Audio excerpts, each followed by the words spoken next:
Good evening, everybody. Howdy, friends and neighbors. Hope you're doing well. Welcome back to the ranch. That is RGR Football. I'm Ryan. This is me going rogue on the Kansas City Chiefs and the NFL, all across the whole kind of thing.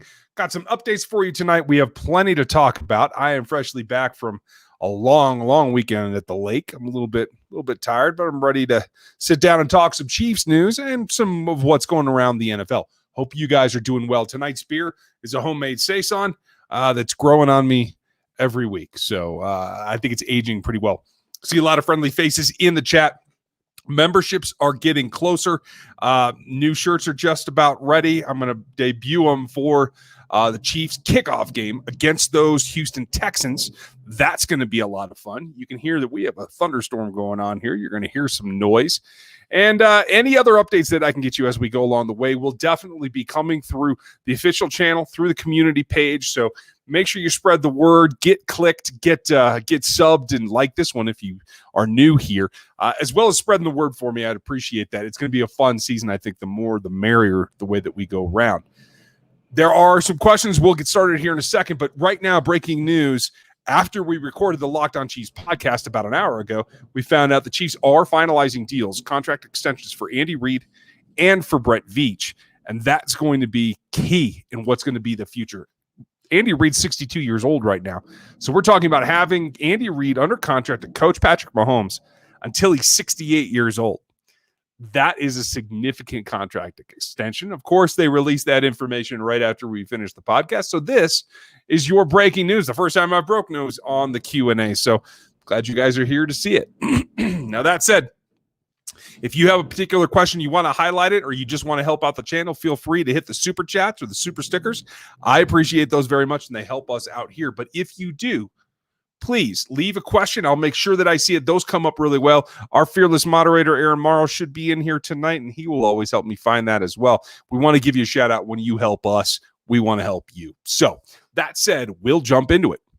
First question on the roster tonight, Jeff Porter. How are you, Mr. Jeff? Who is your pick for an AFC team that will fall short of expectations in 2020? There's plenty to go around, right? News today about Derwyn James missing 6 to 8 months again, missing another entire season. I would mention the Chargers, but the Chargers have such low expectations to begin with. Rookie quarterback, that kind of thing. I don't think there's a whole lot of hope that Tyrod Taylor is going to be able to drive them forward. That defense was going to be the crutch. They extended Joey Bosa. They added, did they extend 2 years, 3 years? I can't remember, on Melvin Ingram. There's definitely trying to bolster that side of the ball. Without Derwyn James, it just makes it a little bit questionable. I'm sure we'll see that on Hard Knocks. I know many of you don't watch that. I seem to be the only person left in America that does. But that said, the team that comes to mind is the team that the Chiefs are going to see first. I'm just not sure how that offense runs without Nuke. I feel badly for DeSean Watson because I don't feel that the rest of that receiving core can make up for the lack of go-to pass catching ability that Nuke Hopkins brings to the table. And I think that's too bad for DeSean. I think that makes it harder to actually just extend DeSean, even though I think Bill O'Brien said something about that literally today. I just don't feel that they're going to be a team that can really compete and beat the Colts in that particular division. I do think the Colts are going to win that one. That's going to be tough. I'm sure it'll be tooth and nail, and they'll come back and they'll fight in ways that they can. They'll have to adapt. The question, it'll be a lot of questions, but the main one for me will be the adaptation of Bill O'Brien and his ability to do something with DeSean's abilities with the crew that he has around him, and I'm just not sure that can work. So we'll find out real quick here in about 10 days, right? Thank you, Jeff. Ryan White. I'm as diehard as it gets and always super optimistic about our team, but is there anyone on the roster you see falling short of expectations? I say Damian Wilson. That's not terrible. Damian is not a guy that has super high expectations. I'll say that. And he's got the rookie coming in. And here's the thing. Damian got to play in some of the nickel packages last year. If Willie Gay understands the defense and gets his hands around it and knows the calls to not only make, but to adjust. I think it's about the adjustment layer.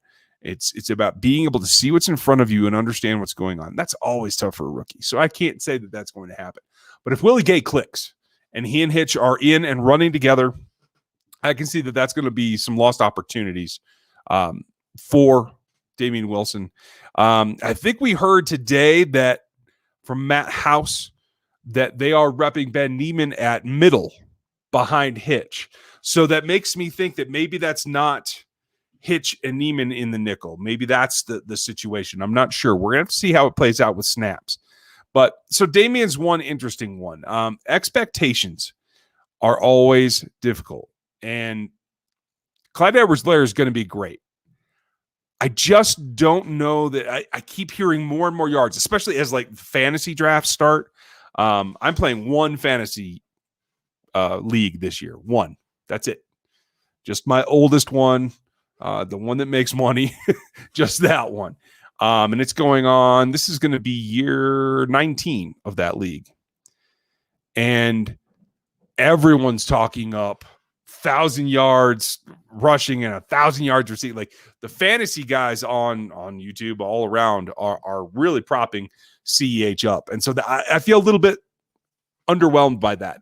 I think maybe 1,200 yards combined is more of a realistic goal, given it what we've seen Damian Williams have in years past. Clyde's great, and he's going to surpass him eventually, but I can't see it being, from 1,200 yards to like 2,000 combined yards. I think that's a tall order. Now, that said, there'll be some adaptation to what defenses do, and if they start playing four deep a lot, start playing the cover fours and the cloud rotations and all that stuff, the running back is going to have opportunities. So that said, I feel like he gets a little bit more yardage on the ground than he does. In the air than he does on the ground. But let's not inflate it where he's, a 2,000 yard from scrimmage guy as a rookie. I don't think that's necessarily in the cards. Beyond that, I'm a little concerned about the expectations for Antonio Hamilton. They're repping him at a couple of different spots, trying him on defense. He's never been able to play defense effectively enough to be on the field in the NFL. He's a special teamer. That doesn't mean that you're stuck in that role. You can certainly adapt, especially in a new system. But I start seeing more and more people talking about the expectation that he's going to be a contributor on defense all season, and I just don't see that overall. So those are two. Let's see what else is going on here. Yep. Okay. You guys are talking about the Brett Veach and Andy Reid. So they seem like they can't do anything wrong lately. What do you think about this, and how long do you think they can keep the core together? That's the real question. And the number one thing that affects how long Brett Veach and Andy Reid can keep the core together is the salary cap. I think they've done a good job trying to stagger the next couple of seasons, trying to keep initial years on extensions low. Chris Jones is playing for what he would have been on the tag anyway. Patrick is really cheap this year, and then he's playing for what would have been the fifth-year option next year anyway. So stuff that was already counted against the cap, and I think that's not huge in terms of dropping the number, but just being able to maintain is a significant step, and I think that helps quite a bit. They have some players that they can borrow from in terms of doing restructures and getting some cap space back. And so I think it really is something that has to be planned long-term. My guess is they have a plan long-term, and they understand where they're going 2-3 seasons ahead of time. And so that only makes me, from an ownership standpoint, if I'm Clark Hunt, say, I don't want to ruin what they've done. They got us a championship for the first time since my dad put the whole thing together, right? I don't want to step on that. I have to have these guys at this point, no matter what. And Andy Reid playing till he's 68, you could almost guarantee that he's going to close his career coaching with the Chiefs. And I think that's great. Brett Veach he could surpass, if they can get back to a Super Bowl, win another championship, he could surpass King Carl in his tenure with the Chiefs overall. It's been a good road already. So I think it's great. And I think it locks down what their plan is so that they have a better chance of achieving it. Anytime you have turnover in the front office or the head coaching position, it makes things harder to maintain. So I think this is great, and it doesn't count against the cap, so give them all the money you want, Clark. Hot and spicy, how are you? Is Leonard Fournette a good pass catching back or no? I would never have classified him as that way coming out of college. I think he's improved some. He can catch the ball, but I don't think he's explosive doing that. He could certainly make it work. I feel like he is best running downhill, and that's what his instinct is. That's what his tendency is. He certainly can catch passes, but I don't think he's somebody that you feel is like anywhere near something like an Alvin Kamara or what the Chiefs expect CEH to be. So that's a significant difference. It's one thing to be a quote unquote relief valve that catches swings and flats and is something there in case of emergency. It's a whole different thing to be a weapon, an exploitation against defenses that comes out of the backfield. And I think that's where the line is for me. I don't expect the Chiefs to have any interest in Leonard Fournette. I don't think he fits what they want to do. I don't feel like they want to run that much. They certainly don't want to run downhill that much. They continue to want to run outside, inside zone and try to hit the creases inside and hit the edges outside. That's not necessarily what I want Leonard Fournette doing.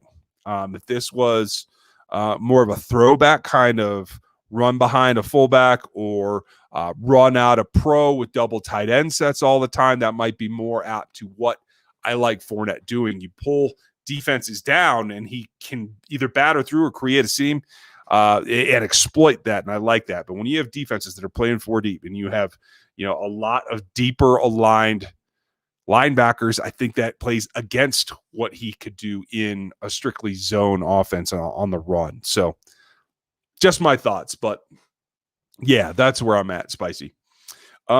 Scroll too far. Hold on. I got to go back up, you guys. Glad to see a lot of other people coming in. I'm sure we'll have more questions. Ryan White, you're next. Ideas, rumors for Logan Ryan can officially die out. Yes, he is now a New York Giant. That's great. You saw the Derwyn James, and you still see the Chargers as the best defensive team to compete with us. They are still a very formidable team. Are they the best? I think that becomes the Ravens at this point, even with both of them losing a key safety in Thomas and Derwyn. I'd have to think that that's still the Ravens, in my opinion. And yes, Logan Ryan was clearly not somebody that she's had every opportunity to go get him if they want him. Clearly not somebody that they felt fit their plan or their needs.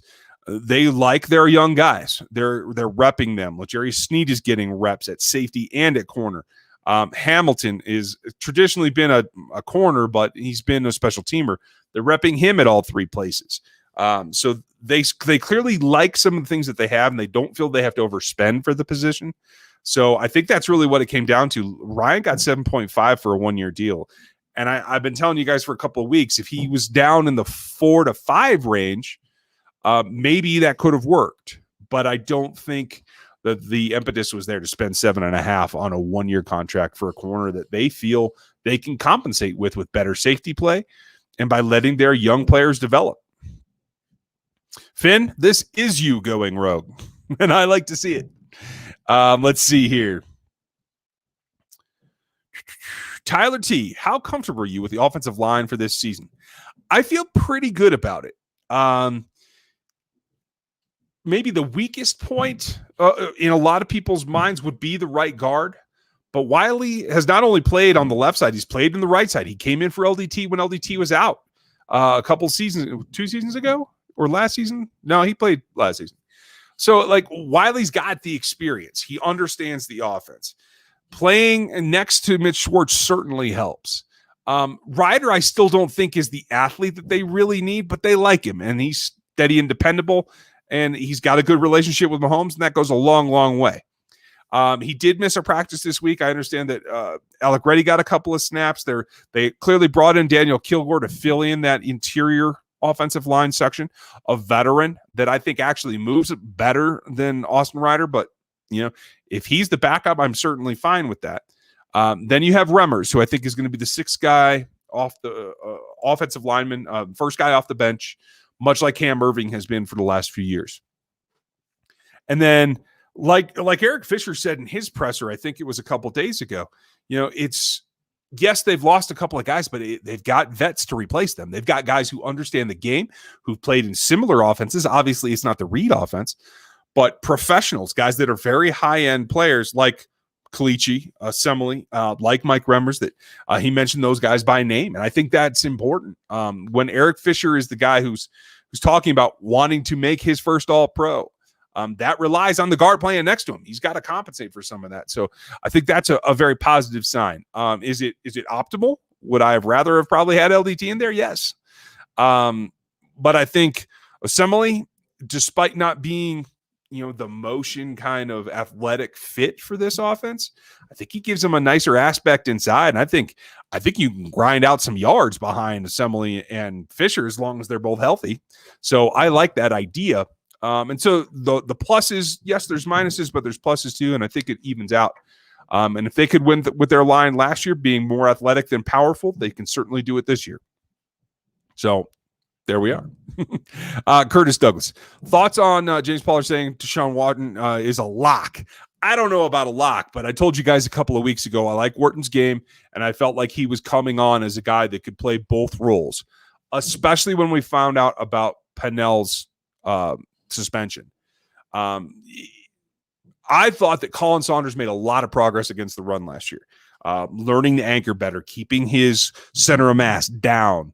And Walton is this guy that I see kind of similar to like that. Like he needs to get down a little bit from what I've seen. It's not a lot. I fully admit that. But I think that helps. I know Hoyt's been in there a bunch too. There's been a lot of upside for him. Could they possibly both make it with Pennell out? I'm not sure because you're talking Jones, and I think Noddy's going to be okay. I don't know that Derek Noddy's going to play his full repertoire of volume of snaps right off the bat. And then Colin Saunders. Those three are going to rotate a lot, and I think that's going to be fine. But you have to have two guys that can come in because at some point you're going to have to take two of them out. Chris Jones might even go out to defensive end some. I do expect to see that some this season. So you need that combination. And I like Walton in general. Obviously, I haven't seen him practice. I wish I had. If he does make the roster, I think that tells you two things. One, that they feel that he's strong enough against the run to not be a liability. And two, that he gives them some kind of power pop in there in the B gaps. And I think that's important.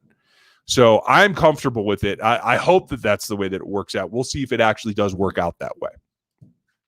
Kevin Pippen, early first round draft pick for next draft ideas and thoughts. I don't know. I don't think Stingley's going to be eligible, right? Because that's where my mind goes to. And I don't think Pat Surtain Jr. is going to be available, but that's where my mind would go to. And on the other side, Jamar Chase will not be available when the Chiefs pick. That's for sure. I don't know. Another speed linebacker, the kid from Penn State. I can't remember his name off the top of my head. That could be it. I don't know. I mean, I've taken only a very rudimentary look. I think Sammy Watkins could even come back on a lower 1 year next year. I don't know. If not, I feel like McCole Hardman's going to make some progress. I like what they have depth-wise at that position. So tight end would be another one. I don't know about this class yet. I haven't looked at any of them. So other than that, I mean, it falls mostly on the defensive side for me. Good question, Kevin. Garrick, how are you? Would you think KC is kicking the tires on Prince and Mukamara? And somebody else asked me about this on Twitter. And I'll tell you this. I wasn't big on him coming in this offseason. He's been let go from several teams. I don't know that he has the instincts or the ability to play man like the Chiefs want him to. One of the things that Spag said today about L'Jarius Sneed is his willingness and experience playing physical man at the line. That's something that he brought with him as a tool, and that's part of the reason that they liked him. They could teach him the rest, but some of those things are very difficult to acquire as a new skill.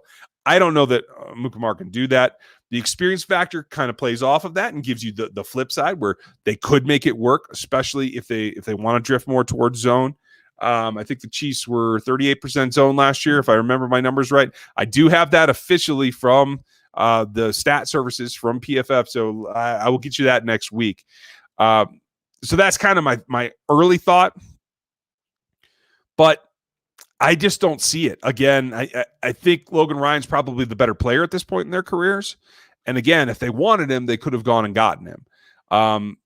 Mukamara might be a $2 or $3 million player at this point. Did they want to do that just for experience in the room? Maybe. But I don't think he walks in as somebody that you can rely on to be, locking down half the field. So that's kind of where it is. Kick the tires, sure. Nice to see you. John Cook, how are you? Based on the Chiefs' off-season acquisitions and any rumors coming out of camp, what schematic changes do you foresee taking place on the offense and defense? Honestly, I think they're trying to get to a point where they can play a little bit more man. I'm not sure they're going to be able to do without Bashad. I think L'Jarius will be the key to that later. And I think what they're going to do is they're going to do a lot more shifts. You saw some big zone drops coming out of the nickel with Kendall Fuller and Rashad Fenton last year. I think they're going to try to get away from that. I think they're going to try to bubble the safeties. I think they're going to play a lot of 3 safety. And they're going to keep it, I think. If they can get somebody to play back with Juan, they can do some single high looks that turn into 2s that allow Tyron to come downhill or play nickel or blitz. I like all those options. So I think it's going to be less about the scheme itself and more about the pre-snap disguising. That's what I expect. Jeremy Barnes, Watson seems to make better plays when the pocket collapses. And with Hop gone, who makes the plays? He made them all. That's the big thing. You remember the playoff game last year? It was a blown coverage. That's how Fuller scored, I think. I think it was Fuller that did that. If the Chiefs lock that down, that's not an option. Again, it's Hop that does that stuff. So did they really have anything in David Johnson? I haven't seen it for a couple of seasons. Maybe he's rejuvenated. I don't know. I don't know that Fuller can become your heavy feed in the ball kind of receiver. I could be wrong. I think it's going to have to be committee approach. And that's honestly why I question whether they can actually continue to put up points like they have in the past. Good question. Ryan Strange, how are you? With Leonard Fournette being waived, do you see him picking up his services? I don't. I just don't like the fit. As I said before, for all those reasons. Don't forget the question marks. Thank you, Curtis. That always helps. For everybody new, and I know there's a bunch of you, we're at 250 tonight, so there's got to be some. If you put your question marks at the beginning, it helps me pick them out of the chat. But thanks to the vets around here, Curtis, Gary, appreciate that, you guys. Let's see. Donnie. Andy and Brett just announced. Yeah, super happy with it. I didn't see it go final, but I'm not watching both screens, so I'm glad that they got it done. I think that's a good thing for the organization. How do you feel about the? Yep, okay, same thing. Dylan, appreciate that, buddy. Dylan Kruckman, old veteran, huge supporter. Everybody, give Dylan a hand. Appreciate it. Okay, I hit that kingdom. Let's see. Yes, I did see that. And like I said, I think that's a blow. They still have a very good front, and I like some of their linebacker speed. We'll see what happens with them. Jalen Ramsey, I think, didn't lock down Tyreek Hill a couple of years ago, and I don't think he can do it now. Who do you think are the possible cuts next offseason? Good question, Mohammed. Possible cuts next offseason.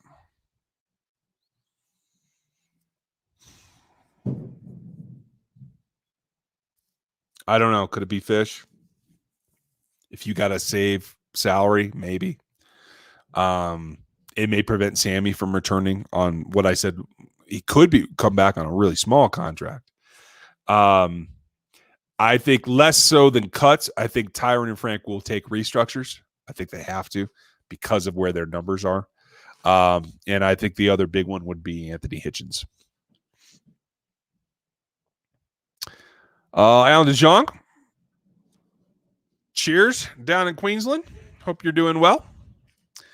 Kevin Pippen. In any way, shape, or form, do you see Watkins, Robinson, or both the wide receivers returning the Chiefs next season? Robinson will be dramatically cheaper. So I think there's always an outside chance there. It honestly depends on what they see from the guys that are developing. It depends what Pringle does in particular for both Sammy and DeMarcus.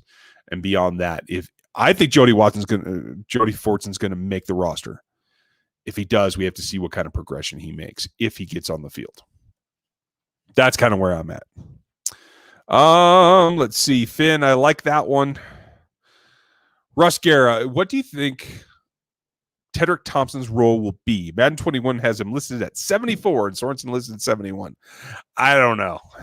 I wouldn't put faith in the Madden one's ratings affecting anything the Chiefs do. But right now, as I understand it, before Juan returned, he was getting reps with the ones back there at free.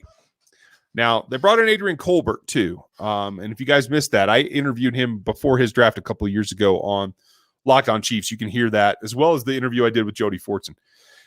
Now, Colbert's played some free safety, so I think that plays into it.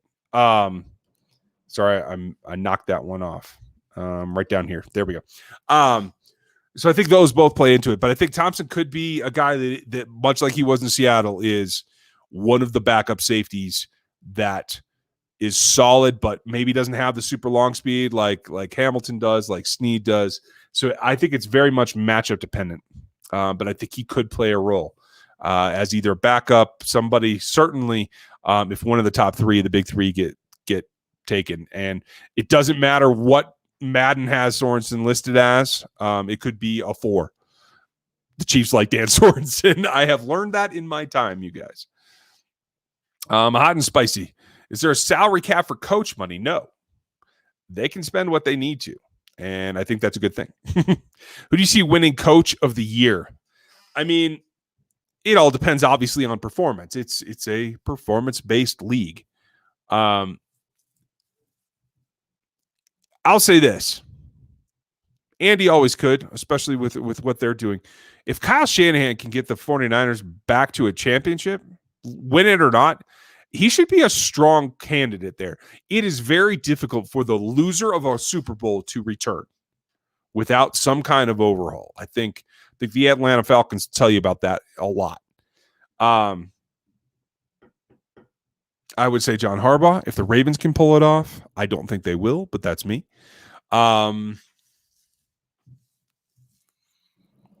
Yeah. There's a number. There's a number that it could be.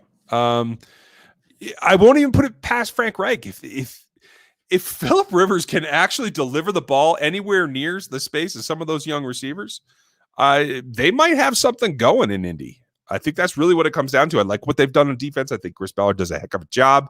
I think that whole organization is run in a way that explores different ways to get things done. And I think they're definitely on the right track, and I think they'll win that division. Michael, how are you? Oh, from Josh. Okay. How are you both? Hope you're doing well. Do you think could win a fantasy football league with the Chiefs heavy lineup? Ooh, that's tough. The problem is you never know who's really going to be the standout guy that week. It depends on so much of the matchups. And quite frankly, I've been off a couple times in the past. I think the only sure bet is going to be Patrick Mahomes, because one day Travis is going to go off, another day Hill's going to go off, another day Sammy's going to go off. And everything else, I mean, it remains to be seen if CH is going to have some of those big plays like Kareem Hunt did, but not get enough volume to really be a fantasy thing. And I fully admit fantasy is not my strong point, but I'm just saying, yeah, that's tough. I would target Mahomes and Tyreek Hill and Travis Kelsey, and I would be a little bit skeptical of everything else. Well, I guess CH is going to be CH, especially if you're in some kind of a dynasty league or a keeper league. CH is going to be probably your best bet. Everything else will be gone. So there's something too. Sexy accident. I wish I had more of those. Will Kemp, Dieter, or Fortson make the roster, or just the practice squad? So this is where it comes down to for me. Pringle's the 5. So I think they only keep 6. I think they like Fortson. The fact that they put Fortson up on the podium is weird if they don't think they're going to keep him, because that's basically advertising him to the rest of the league to come steal from their practice squad. But they trust Marcus Kemp. Dave Tobe, I guarantee you, this week, especially Thursday and Friday, will be stomping and jumping up and down on the table for Marcus Kemp. I think the only guy who doesn't really have an option out of there is Garrett Dieter. I think it's a coin flip between the others, and it's about priority. If they feel that they need to get their sixth guy possibly onto the offensive field, it's Fortson. If they don't think that guy's ever going to play offense because they just feel that Pringles and Demarcus Robinson are all the relief that they're going to need, then they want special teams out of that sixth spot, and it's Kemp. That's really what it comes down to. Jeremy Green is going to be Hamilton and Snead as the 3 and 4 CBs for at least the first 4 weeks. That's the big question. I do feel that it's going to be Snead at 3, and they seem to be saying Hamilton. I don't buy that, but it could be. And giving him this many reps at both inside at nickel and outside on the boundary, and even mixing him a little bit at safety, that seems to tell you that they're at least exploring the possibility pretty heavily. And that's right from the player's mouth that 10-10-10, he's getting reps at every one of those positions. So that seems to lead down the path that you're going, man. It's a tall order. They're going to use those safeties to cover them up and to try to support them as much as they can. I really like Snead, and I think if he can get the calls down and get up to speed mentally and sight-wise, that's going to be the key. He's got all the athletic tools, I think. And I think, honestly, trial by fire might be really good for L'Jarius Snead. Make me feel better about our DB unit. Also thoughts on the O-line. Well, hopefully I just did, knock on wood. But the safety depth is better this year. They're going to use a few more of them to try to make up for the cornerbacks. I think Willie Gay and, honestly, the improvement of Ben Neiman are going to help the linebacker core overall, especially when teams are behind and have to throw, and they're going to try to get to the running backs and the tight ends. I think that all helps. As far as the O-line, I think what they've done is similar concepts, but now the guys that they have as backups have experience. And so the athleticism part is not as dire. The understanding how to play on an offensive line, understanding where stunts are coming from, being able to communicate, all that is out the window because you have Assembly and Kilgore and Remmers who've all done it. So I think that's a big upgrade, honestly. If Wiley struggles, I think they'll pull him and they'll put somebody in there who can at least understand where everything's coming from. Maybe they're not athletically as good. Although I think Wiley took a step back last season in terms of his athleticism. I think he probably played a little bit too heavy. We'll see. But yeah, that's general thoughts. Gary, how are you? I'm worried about the O-line. Should I be? Worried is probably a strong word. Interested? Sure. Even a bit concerned, but worried I wouldn't get there, bud. I think it's going to be all right. Frost, how are you? I don't think we've seen your name before. Welcome to the show. Do you think we could keep Eric Bieniemy around until Coach retires? If not, who would come after to hopefully continue a dynasty? No, I think this is Eric Bieniemy's last season in Kansas City. Someone will give him a head coaching job that's worthy of his talent this year. Not trying to go back and rebuild a college program, not trying to be a bottom barrel team. I think there's going to be a team that's down on their luck that has maybe a better roster than they deserve in terms of their record. And I think Eric Bieniemy will be a head coach somewhere else next year. And that brings up two guys, Mike Kafka, who actually I think the Chiefs were worried about losing last season, and Jay Blamar. So the guys that work with the quarterback get the priority. I personally feel that Dylan McCullough is not very far behind either of them in terms of learning from Eric, learning to run a running back room that is adapting as they go. I think what you see from him is confidence and organization in a way that very much reminds me of some of his mentors, including Eric Bieniemy. So keep him in mind as well. Is Hamilton back from injury? Yes, Aaron, he definitely is. And everyone, say hello to Aaron Morrow, our fearless mod. I'm glad you're back on. Yeah, he's back. He was on the podium today. He's repping all over the place. Tim Reynolds. Do you think Clyde has a legit shot at being the offensive rookie of the year this season? I'd say he'll have 10 touchdowns and 1,000 all-purpose yards. I'm with you on the yards. I just don't know. It's difficult for the rookie, the new guy, to be the guy that gets 10 touchdowns in an offense that can't get enough possessions to get touchdowns for everybody. He's literally, and this is going to be great because he will exploit defenses in specific ways, but he's literally the fifth option. And if they score 50 touchdowns, it's not going to be even. So I don't think he'll hit 10 touchdowns. If he does, that's great. That means they're taking what the defense is giving them and having coverage over the top, preventing Hill, Hardman, and Watkins from getting deep. And so that helps Travis and CEH. And if he does, then then they did what they're supposed to do. I like that. I really am interested in seeing what the wrinkles are for him. So that'll give us a better idea too. Jeremy Green, how are you? How upset are you going to be if Dieter makes the 53 and they try to get Forts in the practice squad?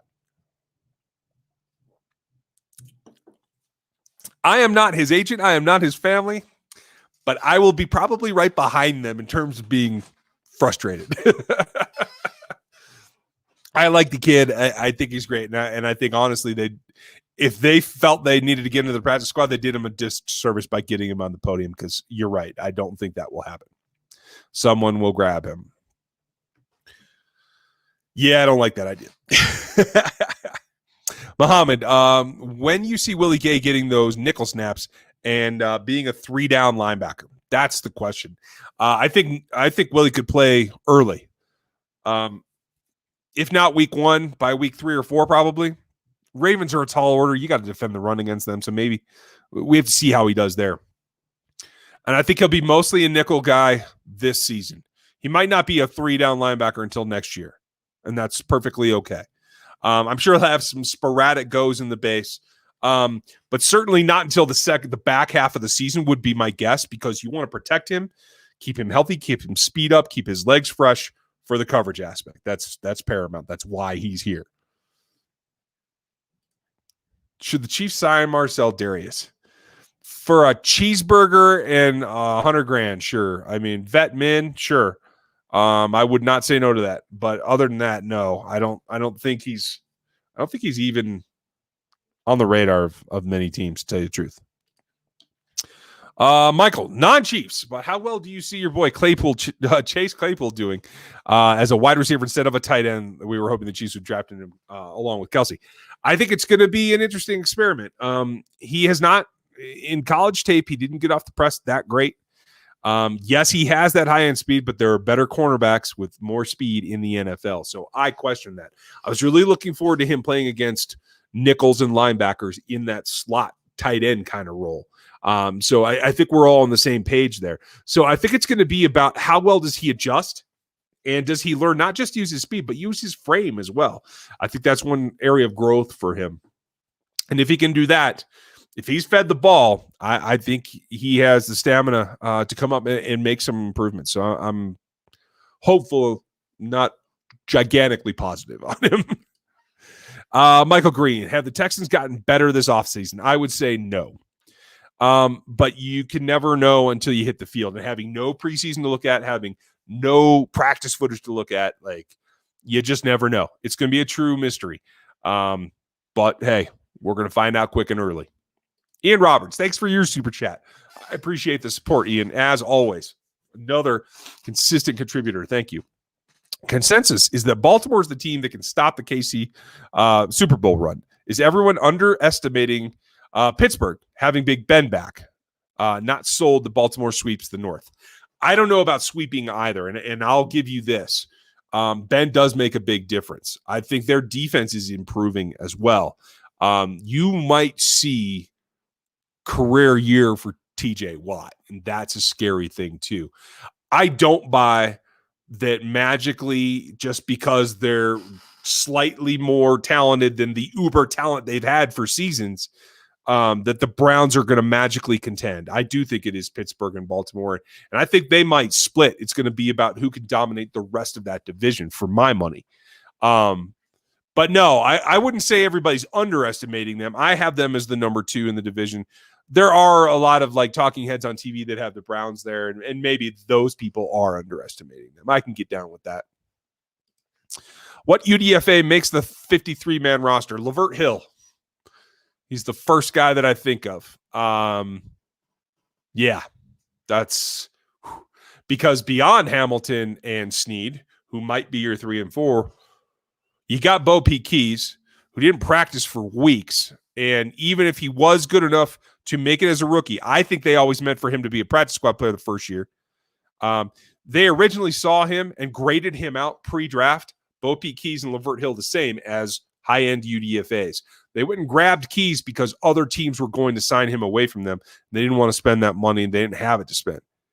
So I think that's kind of overinflated expectations for him. I think Hill and Keys are right about there. One of them makes it onto the 53-man.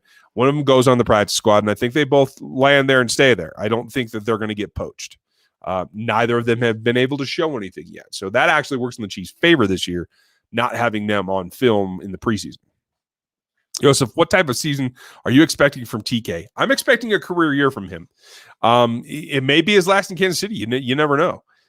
So I think he's going to continue his trajectory. He's been climbing. I think he's a smart player. I think he's got the physical tools. And I think now, after working with Brendan Daly for a year, I think now he's at the point where he can let it loose. I think he's going to get opportunity. I think Alex Okafor, obviously he's hurt right now. I don't know that Alex Okafor is going to play an entire season, so he's going to get opportunities there. I think Taco is a pass rush specialist for sure, and I think being able to play inside of Taco is going to help Tano. And I'm going to call it TNT out there on the left-hand side. I'd like to see the two of them lined up, Jones in the middle, Frank on the other side, and just rip. I think that'd be fun. Does Jody make it? Like I said earlier, it's a coin flip, and right now I'm going to say they're going to take him to the 53 because they can't get into the practice squad. I think they can get Marcus Kemp to the practice squad.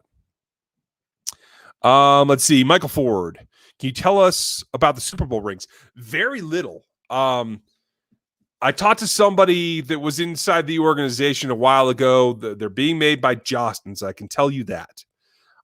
Supposedly they're going to display them tomorrow, I guess. That's the rumor. I haven't seen them. I don't know anything about them. That's all I know.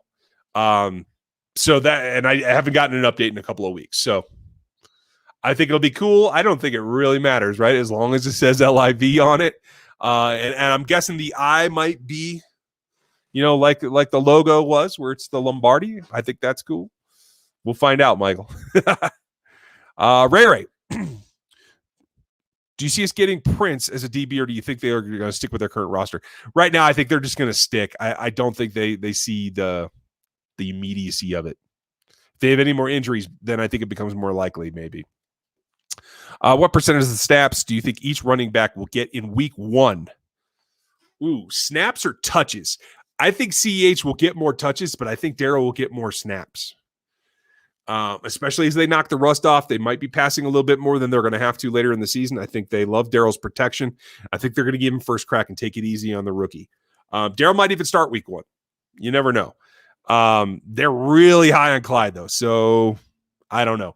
I think CEH will get more touches. I think Darryl might get more snaps. Oregon Chiefs, Chris, everything? Etc. Week 1 rotation. Yeah, there's going to be others in there, Jeremy. I guarantee you. They got to find out what they have. You got to remember, they have no preseason games. So even part of this, if they either get up big early or if it's even closer a little bit late, you're going to see some guys in there because they got to find out what they got in some of those other dudes. See where Darwin's at. See where DeAndre is. I think there's going to be more rotation than you think. Yep. We talked about that, Aaron, before you got in. I think that's super cool, and I'm glad to have that done. Oh, good Lord. I over-scrolled again, you guys. Hold on. Coming back to it. Oh, there we go. What's the 2 or 3? 2 is Ricky Seals-Jones. 3's likely to be Kaiser right now because Yelder just got back on the field right now. That's all I know for sure, Gary. If the kid opts out in college due to COVID, would they be eligible for the combine? They should be. I haven't heard, and honestly, I haven't paid no attention, Michael, about whether they're giving deferments or medical red shirts because of COVID. I think that's what it'll come down to. Let's see. Who do you think is going to be the primary punter or punt returner? I think they're trying to find a way to make it not be McCole. So I don't know. I really just don't know. It's so tight across half of them, but I know they don't want to, but maybe they have to. Or maybe that's what happens with Hamilton. I don't know. Kemp's not a returner. Jody's taking some returns. Maybe that can happen. Okay, you guys, I scrolled way far, so I've lost a couple. I think there's another super chat. I will get that here in a moment. Chris, do you think our safeties are the biggest role in our back end success, not the CBs? Yeah, I think they're covering for the CB talent. I think they feel they can get away with that, and the scheme is going to help them. What are your thoughts on DeSean Watson as a lock to make the roster? Yeah, like I said earlier, I think he's. I wouldn't call him a lock, but I don't have any inside information. But I told you a couple of weeks ago I liked what he was doing. I thought he might be pushing for a roster spot. Has Allegretti been a letdown? I had pretty low expectations, so I won't say a letdown. No, I felt like having him move inside. He's a super tall guy. He played pretty high in college. That was what my notes in college told me. So no, he hasn't been a letdown for me. Lamar Jackson went 8 for 18 and threw a pick in practice. Do you think he'll be an above average passer for the rest of his career? I don't think practice means anything, to tell you the truth. And I think he will continue and improve. Will he be above average for his career? No, I kind of see it as it'll be, a gradual roller coaster, but he'll have dips and valleys is my guess. Gary, if Watson and Lamar were in the same draft class, who would you pick first? Watson.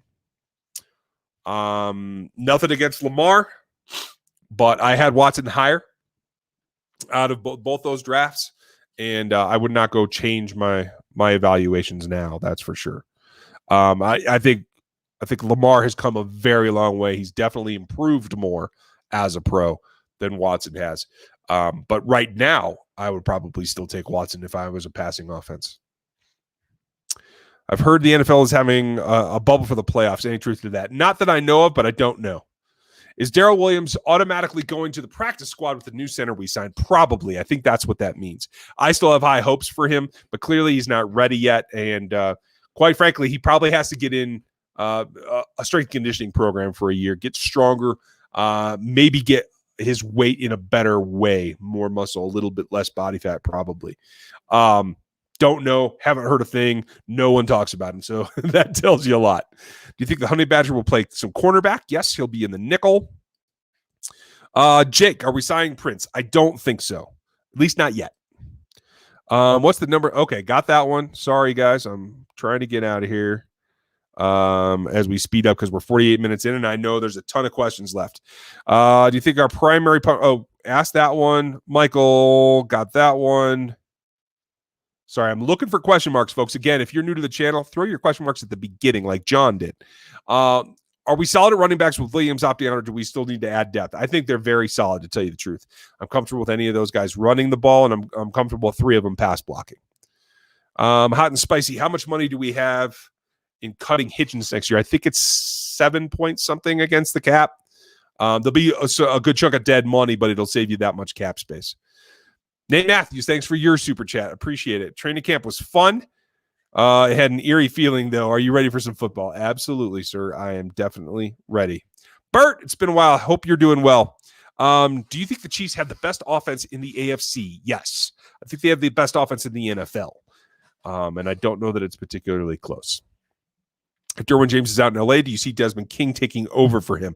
I think they want him in the nickel. I don't think they're going to move him around. I think they could even look at Earl. I wouldn't, but I think they might. Samson, how are you? Could you ever see Alex Smith coaching in Casey? Yes, definitely. I think Alex Smith could be a head coach one day. And I think there's no better place for him to come and start a coaching career than in Kansas City. Maybe after Kafka becomes the offensive coordinator. You never know. Brian Langford, how much do we mitigate? How do we mitigate the dearth at the cornerback position, especially with suspensions and injuries? It's by playing coverages that don't put them in harm's way or expose them to their weaknesses. particularly if you're playing Snead while Breland's out, you have better speed down the field. Then it's about playing a rover safety to help Fenton if they put speed guys in the slot. Like Hollywood Brown, you're going to see in the slot. He's going to try to get off the line and take advantage of Fenton in the speed difference. By doing that, they're going to play probably a little bit more too high, and they're definitely going to disguise a lot more with some 3 safety looks. Let's see. Which offense in the division is the toughest for the D to match up against? There's a lot of speed now in Oakland. They run the ball pretty good with Jacobs. That might be a little bit difficult. Snead's going to be, again, a guy that plays a linchpin there, especially when you talk about having Ruggs and having some of the speed they have. But I will say this, there's a lot of speed in Denver too. Cortland Sutton is not a speedster, but Noah Fant's big. That's where Willie's going to come in. They have Hamler now, right? He's a speed demon too. That's not even talking about Jerry Jeudy, who I don't think is the blazing speed, but he runs good routes. So they're definitely going to be a challenge. All the AFC West tried to come after the Chiefs and attack what they thought was weaknesses. Thoughts on Lucas? From Lucas, thoughts on Hamilton getting reps? I think it's trying to put, trying to take what you have under contract and use to the most of its ability. I hope that it works. I don't know that it's going to be earth-shattering. I hope that it's successful enough to win games. How much do you think Thornhill's injury will affect his overall play? Maybe 10%. He says he feels good. A lot of players don't feel 100% truly until the second year after an ACL. So we're going to see.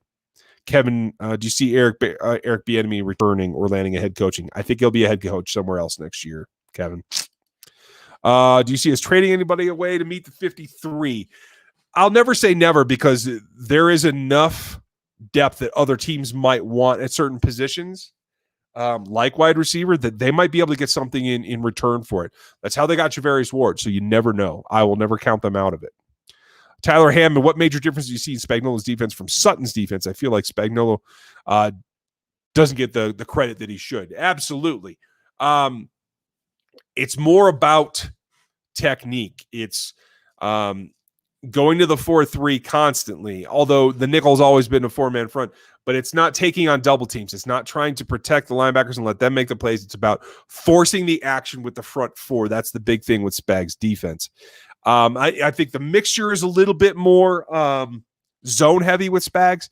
I think that might have been a 1-year thing because of the personnel. I don't know. We're going to find that out as we go along. Oh, good. Yeah, no politics in here, you guys. Let's see. Do you think that we might not be giving Hamilton enough credit? Chiefs saw something and just more of a gunner. I mean, you could be right. I won't put it past them. They obviously saw something, but 4 years in the league tells me that he is what he is, unless he's just been playing in a team that doesn't run a scheme that can help him or doesn't have the staff that can help him. And the Giants have been a mess in some ways, so you never know. Nathan Altick, how are you? Saw you and Matt talk last week. Do you guys see Spags rolling with 5 linebackers? I think so. Matt thinks there's going to be 6. And yes, hot and spicy, I will have my prediction for you Thursday or Friday. The cut downs are due Saturday afternoon. Could they put Fortson on the podium and help him get picked up by another team knowing that he's not going to make the Chiefs roster? It's possible, Firefighter, but that's not what the teams are into. They'd rather keep him on the cheap on the practice squad for themselves. They might have done that with a veteran, but I don't think they're going to do that with him. I think they want to keep him. Let's see. Kansas Carolina, how are you? How difficult is it for you to scout college players when many conferences are spending? It's nearly impossible. But Dan and I have access to a lot of the All-22 from 2019, especially from the big conferences. So we'll be okay. If they don't play games, we're going to be all right. But it's more of a guessing game than any other season, in my opinion. What's your prediction for the regular season games? I'm going to bump it up officially. I'm going to say 14-2. I think there might be 2 games that they missed, but I think the NFL is doing a pretty good job in terms of COVID. I know Fred Ward went on the list today. It's one of the new cases. I don't think it's over. They could still miss a couple games, so I'm going to say 12-2 for a 14-game season. Do you have beef with Garrick Dieter's family? Not at all. Not at all. Never have. Never will. I don't beef with players. I give honest evaluations of what I see out of their talent and their performance on the field. That's what it comes down to, Josh. But thanks for asking. Let's see. Kevin, do you see the sausage having a decent sized impact on the season? I wish, but I think it's going to be more of the same. He'll get a couple of plays here and there, but I don't think they're going to feature him. Compare and contrast Mahomes and Castle. One's a quarterback. One was a signal caller. You tell me the difference. What's your prediction for Kelsey's season stat line for yards, receptions, touchdowns? I will say 1,167 and 8. Stab in the dark, man, but that's all I got for you. Sorry. Do you see a wide receiver go number 2 in the draft if there is no college season, assuming Lawrence doesn't get hurt or killed? Man. Possibly. There's the Purdue receiver. I can't remember his name. There's Jamar Chase. It depends on who the number 2 is. There are some teams that are pretty poor that have been building at those positions in the past. So I think it is definitely going to be about who's in the number 2 spot. That's a great question, though, Aaron. And you are going to be one of the last. We're closing in on the end here, folks. Cole, how are you? Do you think that we still have gotten Keys as a UDFA? Speaking of him, the team didn't. I have no insight to that. I didn't talk to his agent. I talked to a number of agents around the league before the draft. His was not one of them. I hadn't heard his name coming up as a draftable prospect. So, but certainly the Chiefs were hearing that he was getting offers from other teams for more money, and then it becomes a bidding war at the UDFA level. So I think they did what they felt they had to do.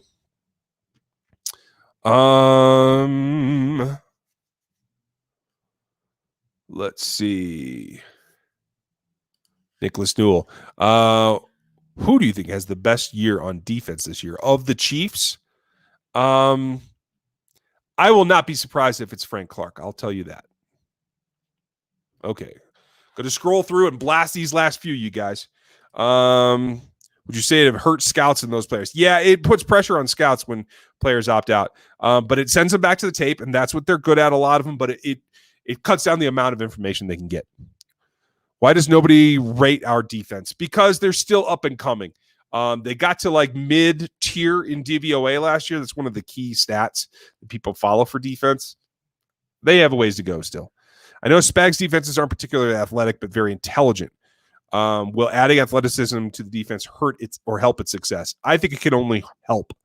They are more power-oriented in the front 7 as well, and I think that's something that we're seeing too. I think that helps as well. I think that's where Walton comes in some too. Please no Fournette. I'm with you. What do you think about the Giants picking up Logan Ryan? I think the Giants are probably the team that we're willing to pay him the most. I wouldn't want to go there personally, and I wouldn't be suggesting my clients go there if I was an agent. With the playoff format, will the Chiefs be able to advance the AFC Championship? If they do they make this number 1 seed? I'm going to say they do make the number 1 seed and make themselves a little bit easier. No, Steve, I don't think that they should or will.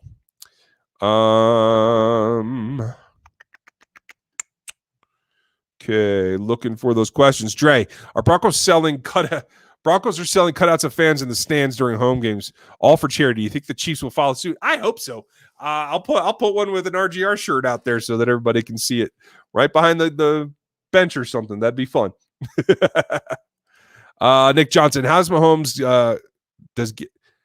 Patrick Mahomes does get sacked by JJ Watt? How many? Oh, okay, I'm with you. I'll say 2.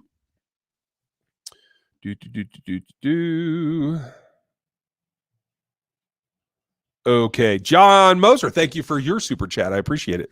I always miss the Q&A, but you made it. I like it.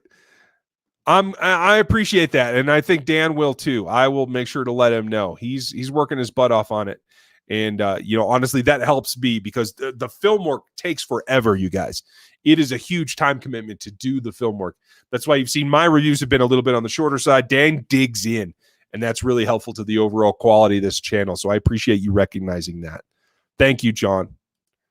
Carlos, I'm off way late. You already talked about it, but Reed and Beach. Yep, already got that. But yeah, I think that's great, Carlos. I think that's going to ensure a long dynasty here, or at least the possibility of one. Do you think the Carr's chance to impress Gruden now that Mariota's on his heels. Yeah, I think a little competition there goes a long way, Michael. I'm definitely with you on that one. Ryan, do you think that Judy and Ruggs will be a bigger threat, bigger impact in the West this year? I think Judy will be the better player overall. I think Ruggs will make a bigger impact this year. Let's see. Nate Matthews, do you think yeah. Well, yeah, Arrowhead Pride doesn't say it. They're repeating Tom Pelissero, who's reporting it. Arrowhead Pride didn't come up with that on their own. Any chance we sign Fournette? Nope. What's your opinion on that separates Patrick from the greats like Montana, Manning, Staubach, etc.? I don't even consider Lamar part of that group. Not even close. Pono, you have a very good point. And I can't even put Mahomes with those guys yet. Needs more time. Even if Patrick Mahomes makes 7 more championship games, AFC championships, and doesn't win another Super Bowl, I think he will earn himself into that group with time. Certainly more championships will only make that stronger. Let's see. Who's the 6th man swing guy on the O-line? It's Remmers. Mike Remmers. He took Fisher's snaps when Fish was out with the concussion. Will Ricky Seals-Jones have a big impact? That's a good question. And I don't know. I think he's going to have a big opportunity. Can he take advantage of it? That's going to be the question. Does Seals-Jones make the 53? Absolutely. He is the backup. Brad, what's the argument to keeping 53 master and not expanding it? To create more parity? Can't be the money. No, it's not the money. It's trying to maintain the levels of availability on game days. So you don't have huge rosters that you always have to game for around. I think that's what it's about. Jimmy Phillips, how are you? Herbie said that he wouldn't be surprised to see Neiman as a starter week 1. You know, Herbie's in there. And I talk to Herbie every now and then. He has a good eye. He's a little bit behind me on the Fortson thing, but he definitely got behind it. And I could see that as well. I could see them rolling out with, in the base, Wilson, Hitchens, Neiman, just based on experience. Let Willie come along. In the nickel, you could see Hitchens and Neiman. Again, experience. Neiman played a ton of snaps from last year, and I feel like he's improved this offseason from what very little we've been able to see. So, yeah, I definitely think that's a possibility. Don't count out what Herbie says. I'll tell you that. And that looks like it's it for tonight, folks. So thank you for all the super chats and the support around here. Thanks for watching all of our videos and Dan's work as well. Thanks to Aaron for all of his great work. Make sure you give Aaron Morrow a hand. We have some things coming for you. I'm trying to get them done. Now that I'm back from vacation, we'll see what kind of progress we can make. I'll have the prediction for the roster here late in the week before they come through. And next week, we get rolling about the Texans. So have a great week. We got great things coming for you. Film review should be up tomorrow. So enjoy that, and I'll talk to you guys next time.